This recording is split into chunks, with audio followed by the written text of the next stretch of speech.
ഇപ്പോൾ കേണൽ രാജീവ് മണാലി കൂടി നമ്മോടൊപ്പം ചേരുകയാണ്. കേണൽ, രാജ്യത്തെ സംബന്ധിച്ചിടത്തോളം അഭിമാനാർഹമായ ഒരു വാർത്തയാണ് പുറത്തു വന്നിരിക്കുന്നത്. 3 ഭീകരരെ കൊലപ്പെടുത്തിയിരിക്കുന്നു. അതിൽ മൂസ സുലൈമാൻ എന്ന് പറയുന്ന ആൾ പഹൽഗാം ഭീകരാക്രമണത്തിന്റെ മുഖ്യ സൂത്രധാരനാണ്. TRFന്റെ അവിടുത്തെ നേതാവാണ്, ലഷ്കർ കമാൻഡറാണ്. എങ്ങനെയാണ് അങ്ങ് ഈ വാർത്തയോട് പ്രതികരിക്കുന്നത്?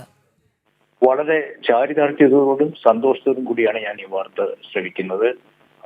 നമ്മുടെ സൈന്യത്തിനും ഈ ഓപ്പറേഷൻ, പ്രത്യേകിച്ച് ഈ ഓപ്പറേഷനിൽ പങ്കെടുത്ത എല്ലാ സൈനികർക്കും ഞാൻ എന്റെ വക ഒരു ബിഗ് സല്യൂട്ട്.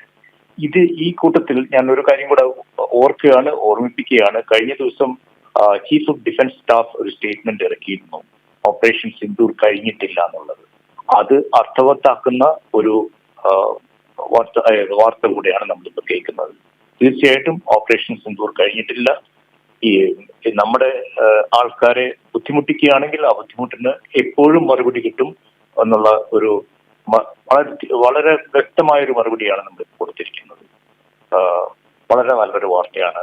ബാക്കിയുള്ളവരെ കൂടെ എലിമിനേറ്റ് ചെയ്യാൻ നമുക്ക് സാധിക്കും എന്നെനിക്ക് പൂർണ്ണ വിശ്വാസമാണ്.